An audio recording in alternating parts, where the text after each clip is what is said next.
Welcome, everybody, to our next episode of Next Level Entrepreneurs. My name is Paul Campanario, and at Next Level Entrepreneurs, we help business owners break through barriers, accelerate growth, and get to the next level.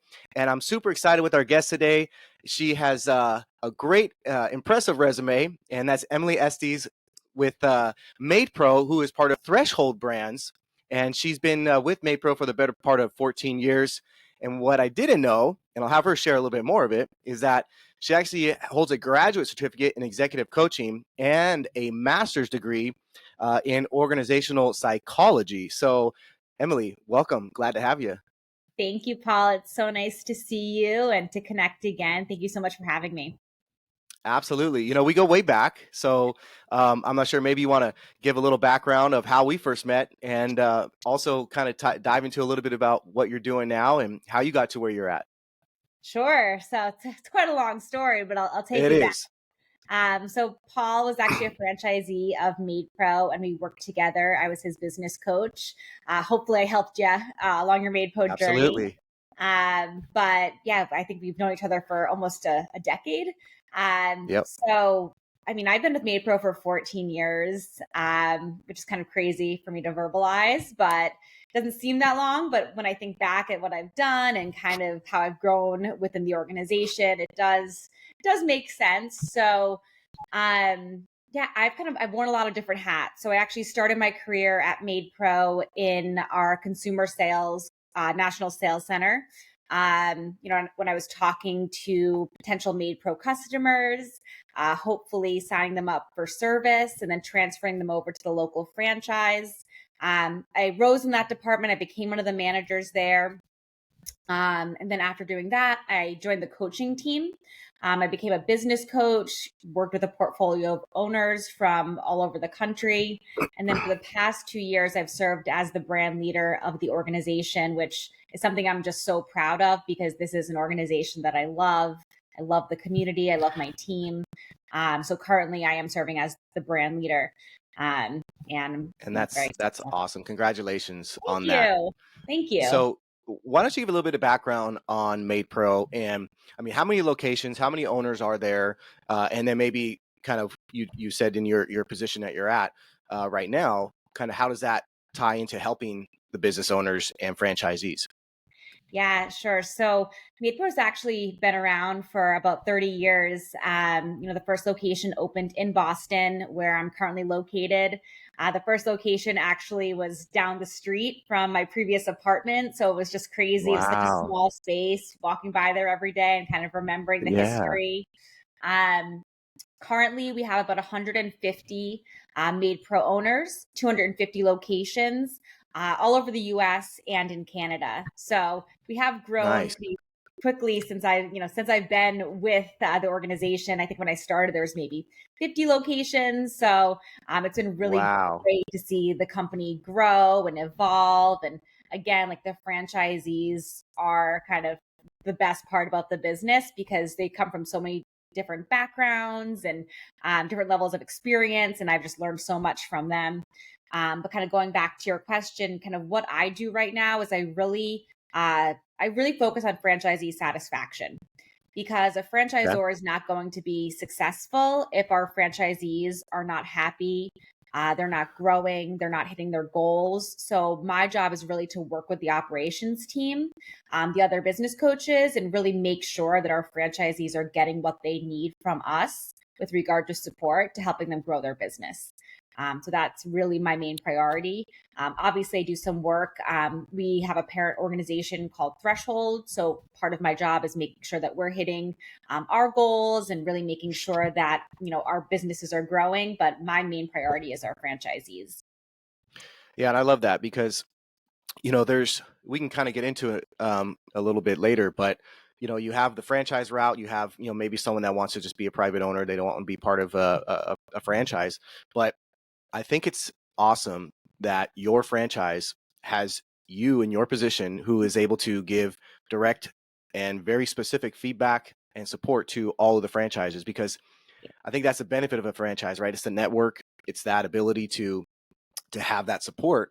Whereas, maybe someone that wants to go do business on their own, they don't have that mentor, or they don't have that that coaching, that ongoing support. So I think it's awesome. When you and I you were my coach in when I was owning a franchise with MaidPro, and those regular conversations help in so many ways. And I'm sure you probably have had stories upon stories about, maybe struggles that business owners are going through, challenges they're facing.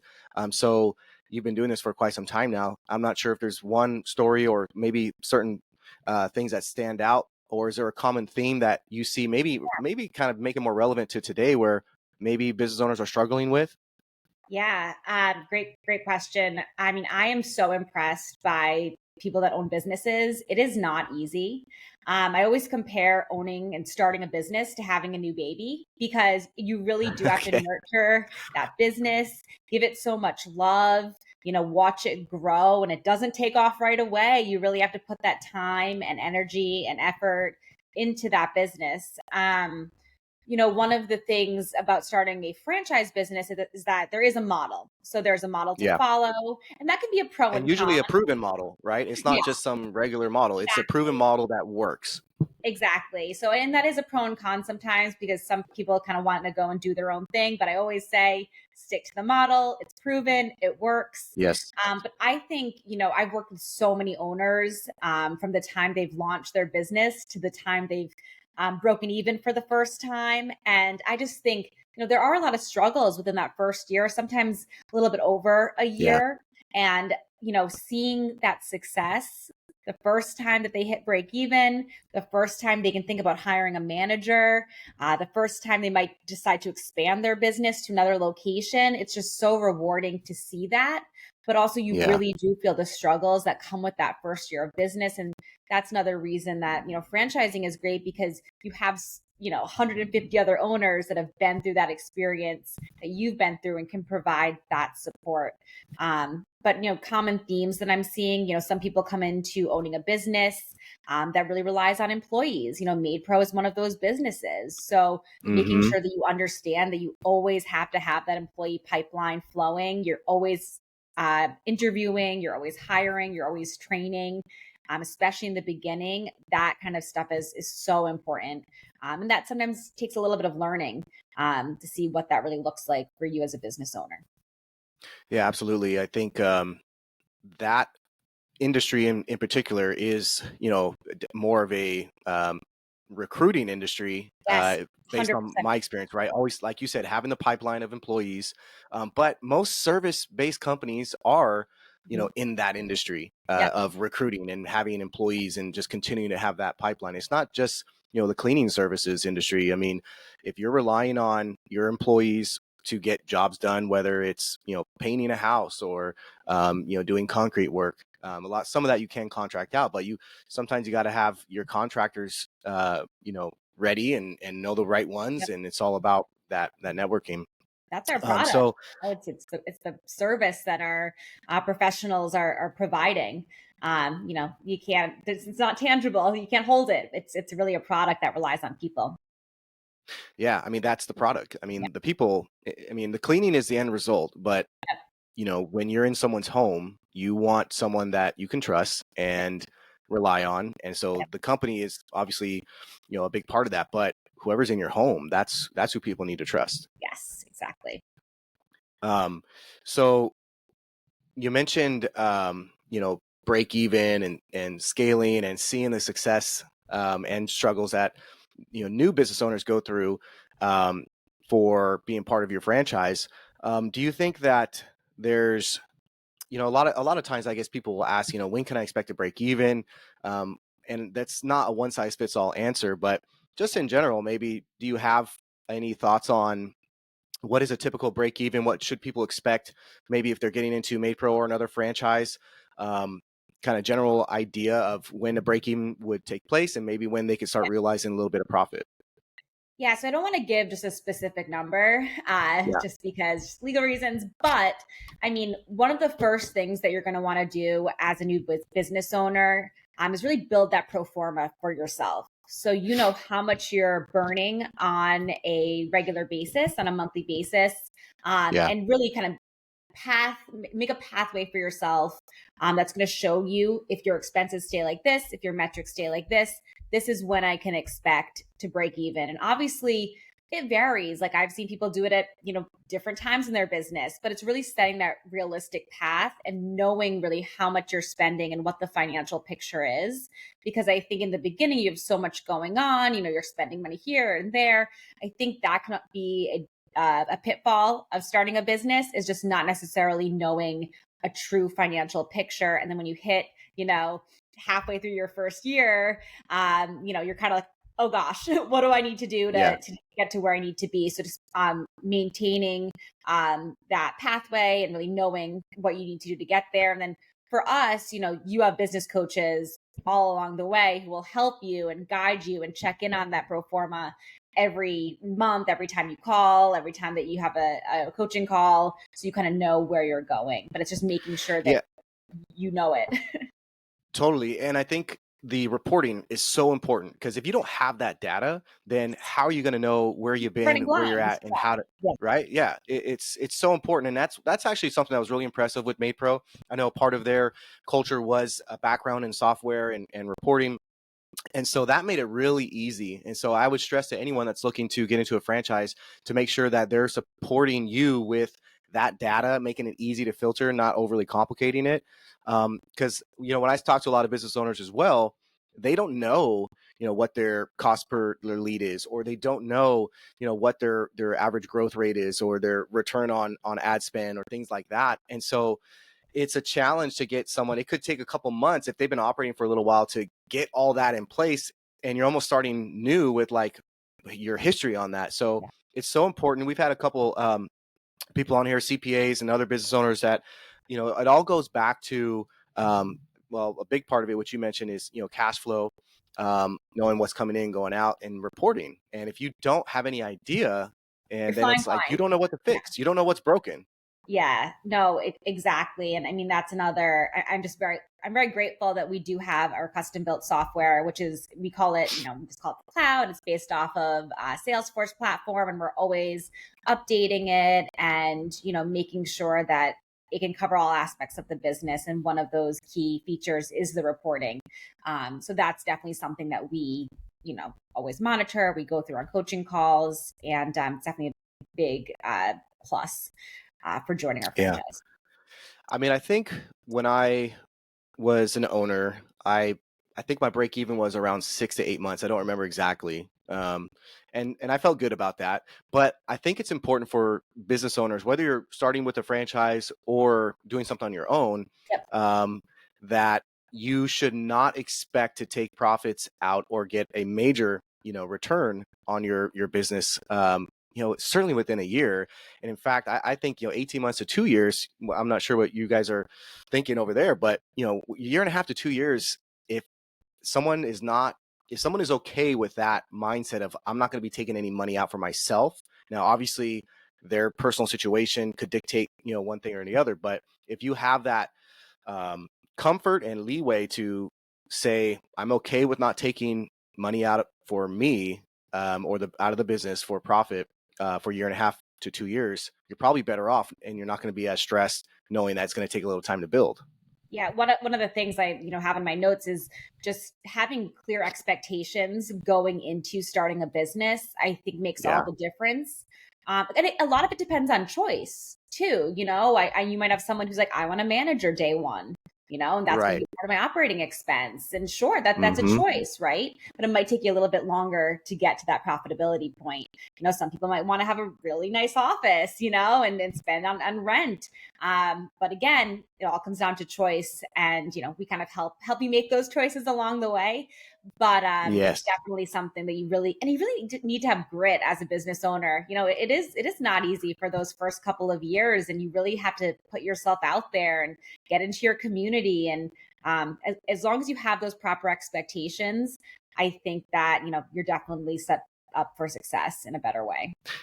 Yeah, and I mean, I think what state you're into will help dictate, what direction you take. I know you and I have had many conversations about California, and there's some other states as well. I think like New Jersey and a few other ones that just have super high workers' compensation rates, insurance rates, and payroll taxes. And so a lot of that will dictate what direction you take in the beginning and maybe, down the road. But you mentioned Things. what was that? Just when what you can spend on other things. If you know Yeah, that exactly. Right. Yeah, major expenses. totally.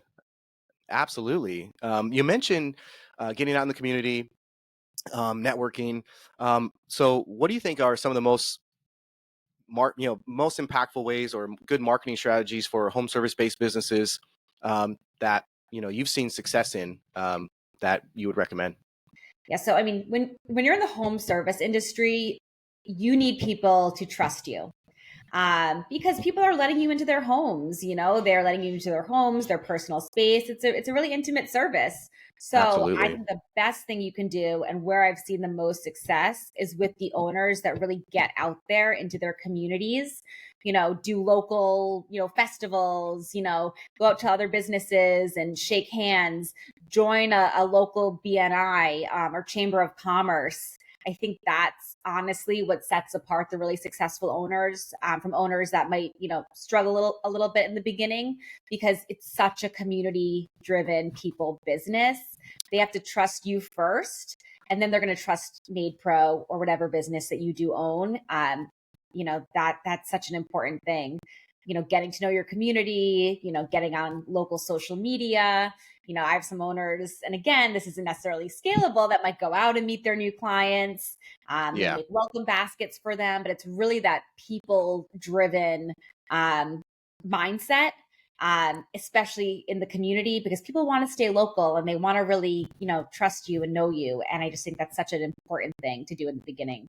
Referrals are Yeah. everything. So, Yeah, it is. Yeah, you make some good points. I mean, yeah, is it scalable to meet every client? No, but are there, maybe 10% of your clients that, as an owner, that you could regularly keep in touch with, that maybe are great referrals sources for you, that maybe are staples in the community that you need to have relationships with? Absolutely. Take notes, like, And with our system, you can put notes in, so even if you can't have that personal connection forever, you can still put a note that says, remember, this person has a dog, remember they, have a daughter. So you can still have that personal connection as you scale, if you just kind of remember the little things. yeah, right now, like, we're in the world of digital marketing, and every day I get probably literally 30 instant messages from people saying, I can help you with your marketing, and I can grow Yeah. your Instagram page and Facebook or whatever. Yeah. But there's a whole other side of marketing that's, I think, being lost, and that is, what I call the local side, right? So you have digital, you have local, and the digital side is just being overran by 16-year-olds and 18-year-olds that are like just like tech gurus and like, I can grow your, Yeah. but that's a whole other topic. But my point is that the local side is being lost, right? The ability to be social, to network in your community, and just manage that part of your business, which it takes, I think, more work for the owner to do that, and I think you can get greater trust and get greater rewards by managing the local side of your marketing. Yeah. Takes a little bit of a hustle in the beginning, It does. to do That's why that. most people don't want to do it. Everyone just Okay. says, I'm just going to spend $5,000 a month on ad spend, and And, get my leads that way, but the and return rate is not as good. And digital, I mean, of course, digital is a piece of the puzzle, but it's not the only Yeah, piece of the puzzle. It has to be a balanced, exactly. holistic approach. And again, I just think getting out there in the community, I mean, getting a good review. Again, no matter how much you spend on digital, if you don't have good reviews and have people that are, saying how, they trust you and how great you left their home, it's not going to matter. So it's kind of all just really about that personal, local level marketing. Yeah, 100%. So you are what I would call, and you can call yourself, right, an executive coach, business coach. Yep. Um, what about yourself? Have you been inspired by, or have you had someone in your life that has helped mentor or coach you to help you get to where you're at today? Yeah, I mean, all the time. But Okay. I'm someone, again, who's like always learning, and I always want to learn more. I've worked for a lot of different people. I've learned something from all of them. But I think I'm very lucky to have a really great relationship with the former president of our company. I worked with him side by side for 10, 11 years until they sold the business, and I still keep in touch. He has just been such a great mentor to me, not just with MaidPro, but really how to grow as a professional. I mean, I started this business Yeah. and I started in my early 20s, so I really grew up in this business and I have learned kind of every step of the way. So I'm so grateful to have learned from him. And then also in my executive coaching program, my classmates were so great. They were all from different backgrounds as well, different companies. I learned from them. We did a lot of one-on-one coaching together. And then I also had a master coach that I met with who was extremely helpful to me. So I'm always looking for those people to be inspired by. And it's just great to have somebody, especially when you're coaching, to kind of have a shadow consultant or a shadow coach to kind of run some things by. But yeah, I mean, I've had some great mentors along the way.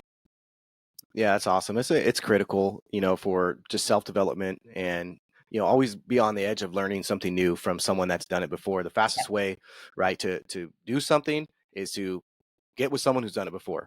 Yeah. And that's just, part of being close with, someone that's being a mentor or coach. And I think it's probably best to always have, at least 3 to 5 people that you can go to under different circumstances and just bounce ideas off of, ask questions.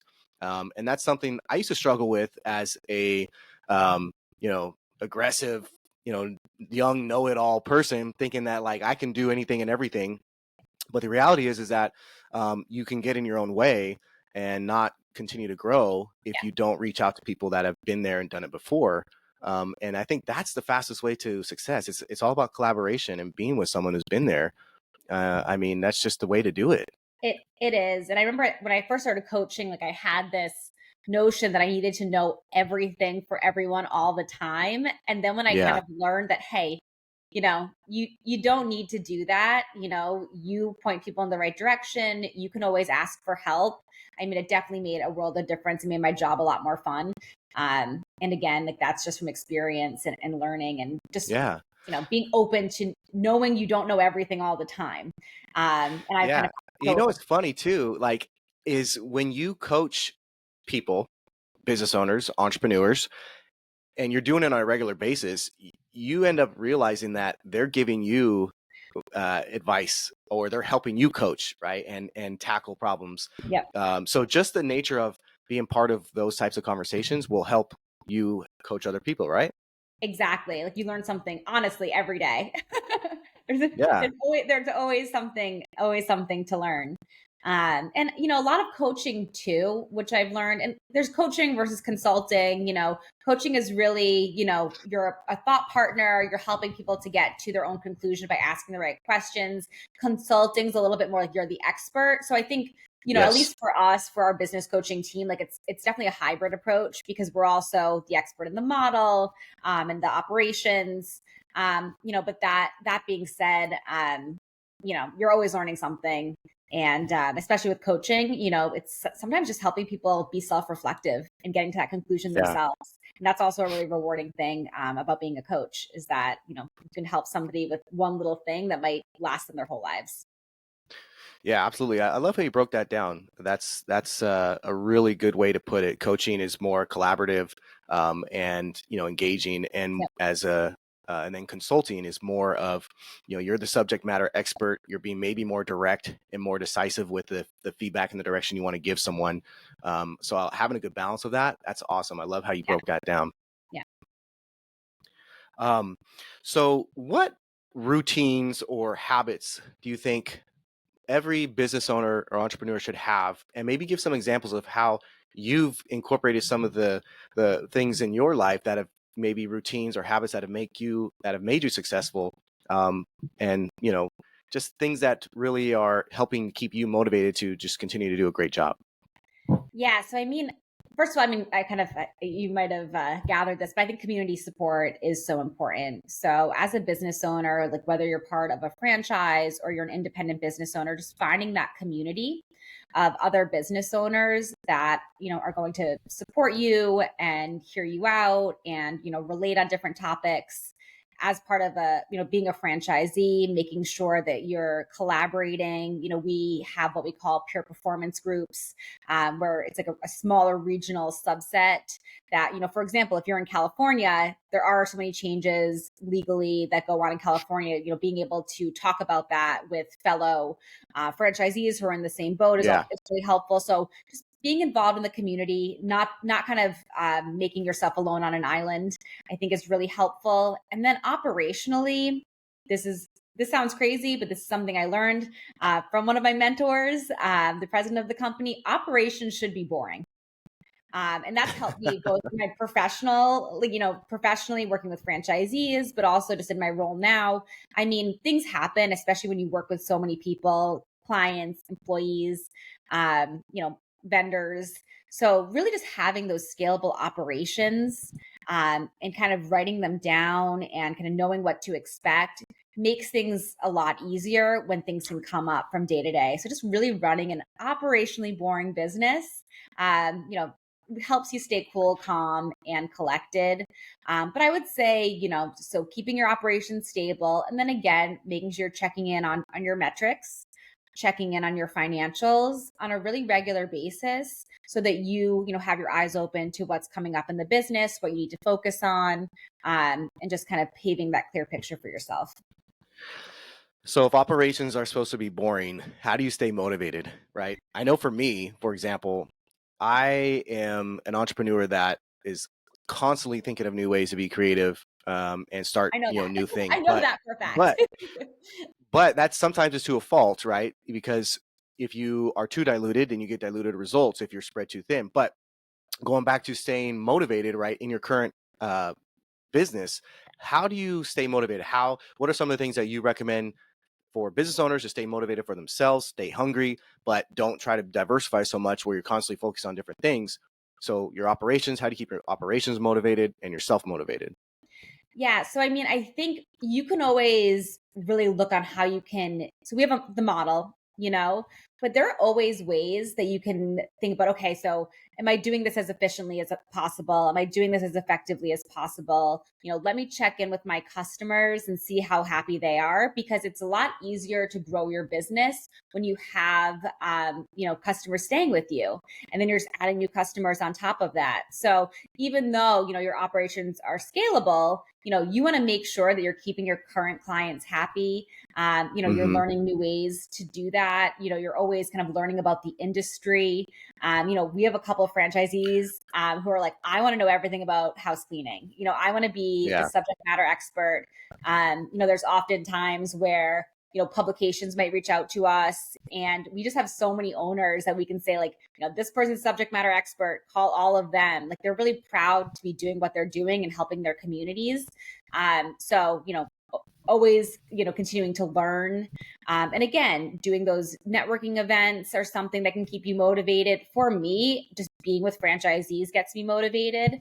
I love going to our regional meetups. I love visiting offices. We have our convention coming up next month, which I'm super excited about.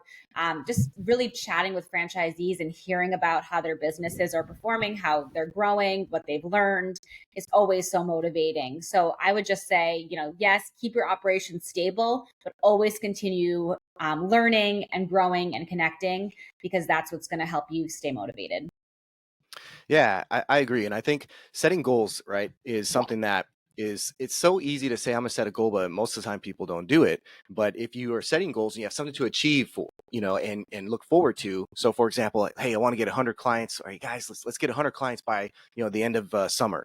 And you're staying on top of it, right? And when you hit 75, you're celebrating. When you hit 90, we're almost there. And that's motivating and something that could be inspiring to people. And of course, having a little bit of a celebration at the end. But I think sometimes we just forget. We're like, oh, we want to get a client, let's just grow, let's grow, let's grow. But what does that mean? What does growth mean, right? What do we want to get to? Let's scale it down. Let's make it more specific, and let's celebrate the small wins. And take it like, do a little bit at a time. Like, I think one of the most effective things you can do, at least with our business, is, like a thermometer, like have like a client amount on a thermometer that you want to get to, have your whole team be in on that goal. have everyone have a shared goal and be, raising that thermometer up every time you get a new client, or hitting a button every time that makes a noise every single time you get a new client. It really just helps your entire team stay motivated. And I also believe in like setting realistic, small, measurable goals. Like you don't have to have, I'm sure there's a list of Smart 100 goals, baby.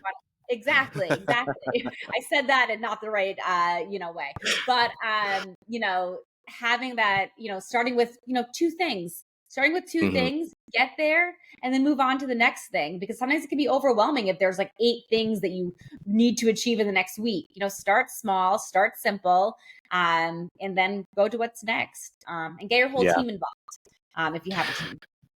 absolutely. You mentioned before attrition, and I think it's overlooked a lot. And I talk about it a lot on my podcast, and I talk about it a lot with my businesses, Yeah. because the fastest way to growth, other than getting new clients, is keeping your existing clients Yes. and managing your attrition.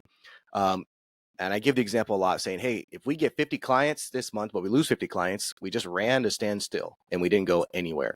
You spend so much And money on so, marketing. So, exactly. Yeah, we forget our existing clients.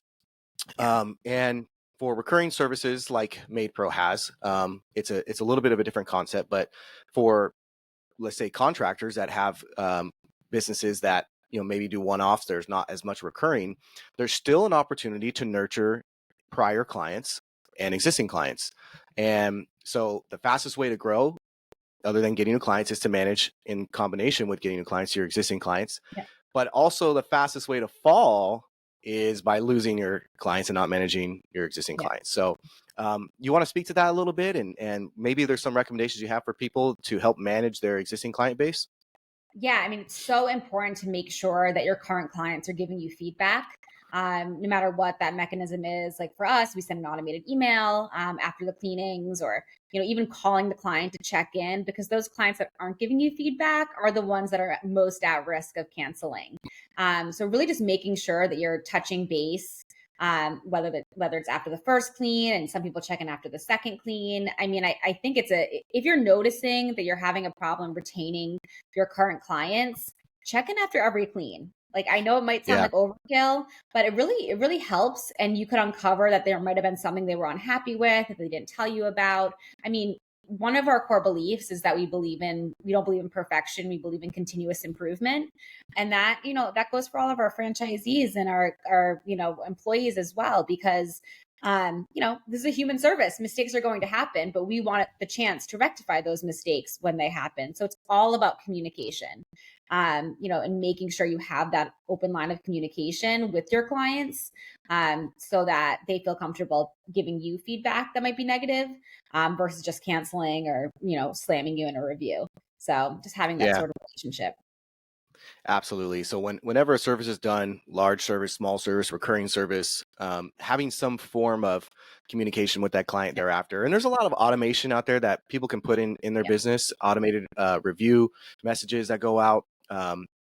And nurturing campaigns. There's a lot of workflows now that they call them that are automated. I know I have a system that is customizable, that we can send regular communication out to clients after an appointment, after Yeah. we do an estimate, after a service. And so you mentioned reviews, staying on top of reviews. How important is that? Because I know how important it is, but having reviews, especially for local Google service searches, that's huge, huge.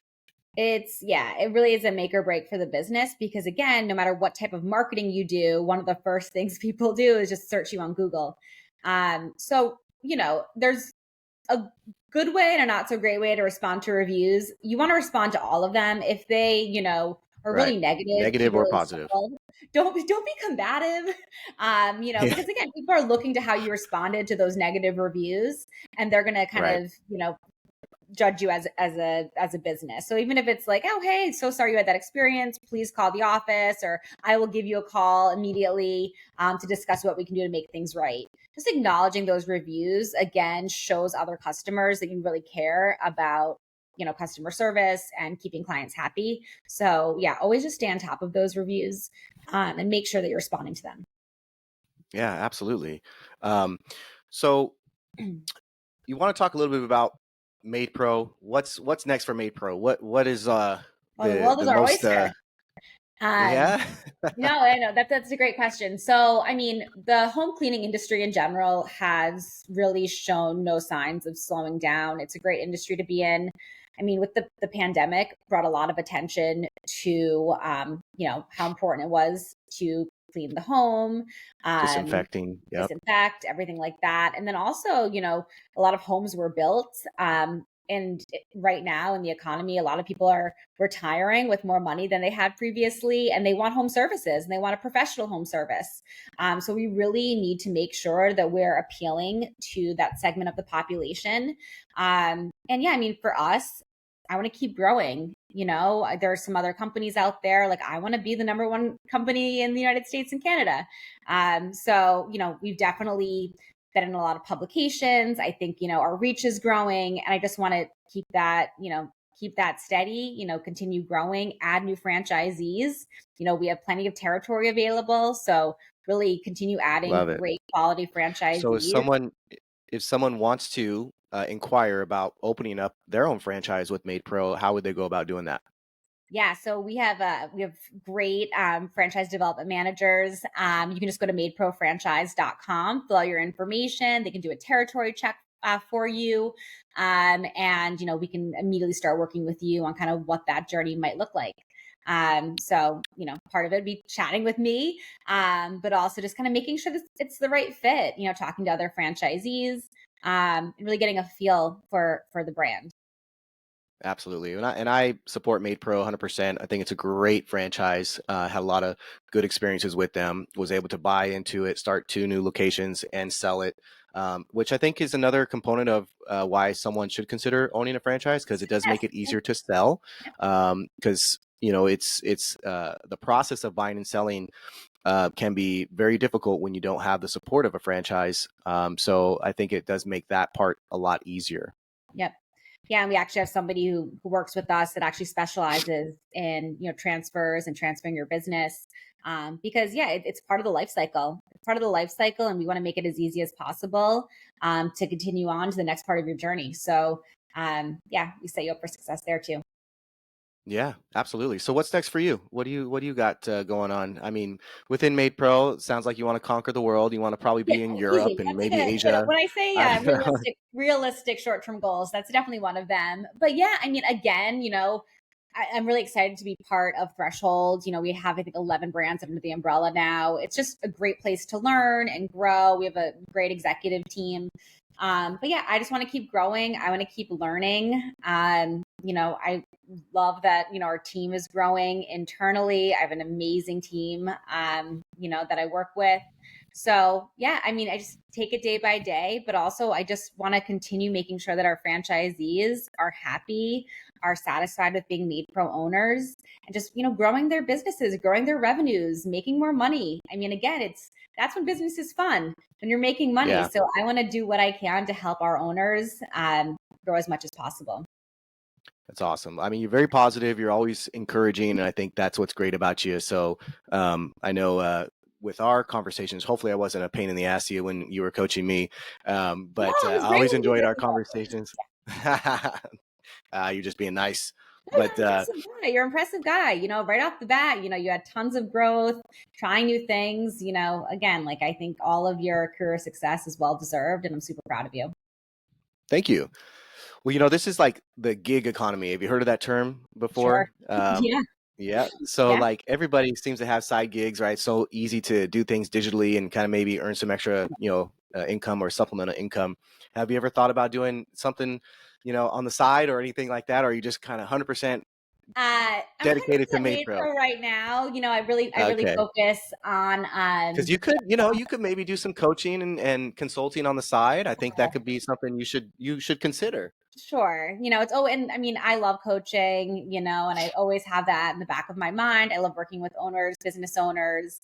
I've also been lucky enough to work with some nonprofit organizations as part of my executive coaching program. They partnered Love us it. with some nonprofit organizations where I worked with people in those industries. And Yeah, I mean, I love coaching. It's always something I'm going to be passionate about. But right now, I'm really focused on growing our brand and supporting our franchisees in any way that I can. But never say never. Yeah, that's it. Well, MaidPro is lucky to have you. So are all the owners, and I'm sure they're very thankful of the great job that you're doing. So keep it up. It's been awesome to have you and reconnect with you. So want to thank you again for taking the time. Thank you so much for having me. Again, maidprofranchise.com if you're interested in joining our franchise community, maidpro.com if you're looking to get your home cleaned. It's been great being here, Paul, and I wish you the best of luck. Thank you. Appreciate you. It's been a pleasure. And for everyone watching, thanks again for being part of Next Level Entrepreneurs. Don't forget to like and subscribe. Everyone have a good day. We'll see you on the next episode. Stay blessed. Thanks, everyone. Thank Bye. you. Bye.